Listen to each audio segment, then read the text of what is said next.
Здорово, братишки и сестренки, приятного аппетита всем, кто кушает, вы на канале Nixon Play. Победителем прошлого розыгрыша стал Жухлый, приз я отправил на кладовщика кухни гурмана. Следующий розыгрыш благодаря игроку НН. Спасибо тебе за поддержку канала и сталкеров. Розыгрыш проходит на сервере ЕО1. Для участия в нем тебе нужно обязательно подписаться на канал и написать комментарий, не менее 5 слов, в котором нужно указать свой игровой ник. Итоги розыгрыша будут известны в следующем видео. В предыдущий раз я остановился в слесарке у Максима Анатольевича, забираю у него ключ и бегу открывать подвал. В подвале меня ждал тот самый упырь, за которым я следил по просьбе Баламута. Убил ведуна и начал шмонать лутабельные коробки с медикаментами в поисках чего-то ценного. Набрал санитарных наборов и один респиратор. Да уж, можно было бы в принципе на противогаз расщедриться, ё-моё. Выйдя с подвала, отправился на сам вокзал, забрать вещи, чтобы их отнести на гурман и выставить на доску для того, чтобы они продались, пока я бегаю и выполняю квест проблемы химикатов. По пути из Любича я забежал в милицию и продал скупочку сырое мясо. Берет он его здесь по очень хорошей цене. Выставил ненужный предмет на продажу в деревню гурмана и отправился собирать образцы ученым. Кстати, премиум снижает комиссию при продаже вещей с доски. И если не хочешь переплачивать, то советую тебе его купить.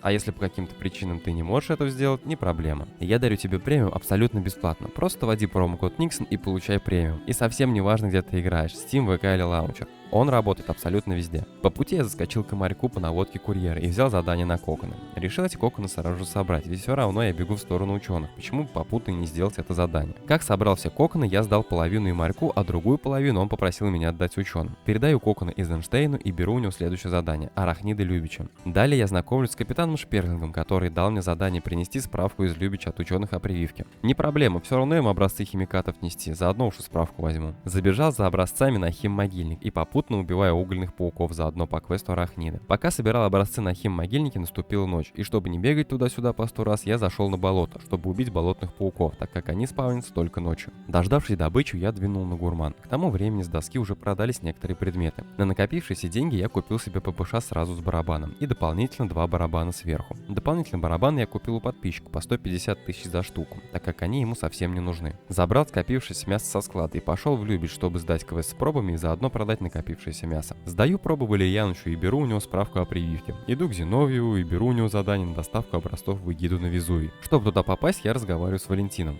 Тот, в свою очередь, отправляет меня к Горелому. Спускаясь на первый этаж здания милиции, сдаю любичское досье Алексу. Затем иду к Марку, чтобы пробежать у него марафон и забрать контейнер из таба раствор за выполнение квеста. Квест-марафон доступен при достижении 30 уровня твоего персонажа. На вокзале я купил себе каску за очки торговли, с доски приобрел себе бронежилет 6Б3 за 270 тысяч. Затарившись, я пошел знакомиться с Горелым в окрестностях Любича. Беру задание вертолетная почта и быстренько его делаю, там ничего сложного нет. Больше мне Горелый задание не дает, так как у меня нет бронежилета на мне. Я его купил, и он лежит на гурмане, нужно просто забрать.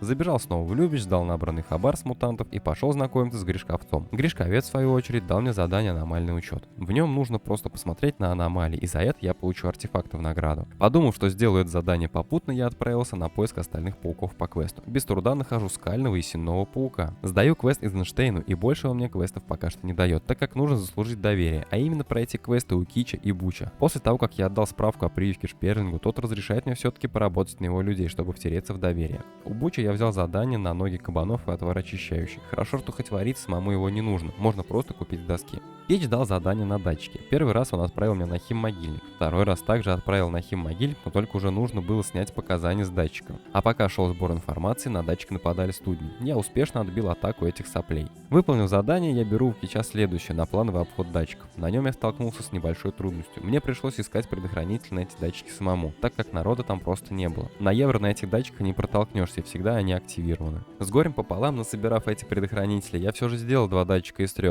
и отправился собирать кабаньи ноги и покупать отвар Бучу по заданию. Отдаю ему припасы и отправляюсь на крайний датчик, который находится на проводнике. Народа там почти не было, и те, кто там находились, были тоже без предохранителей. Я ждал на стриме, потом завершил трансляцию и дождался уже вне стрима, чтобы вас не мучить. Выполнив это задание, я остался на ученых, для того, чтобы оттуда уже двинуть по следующим заданиям. Спасибо, что досмотрел видео до конца. Обязательно подписывайся на канал и пиши комментарий. Это очень важно для меня. Удачи в зоне, брат Сталкер.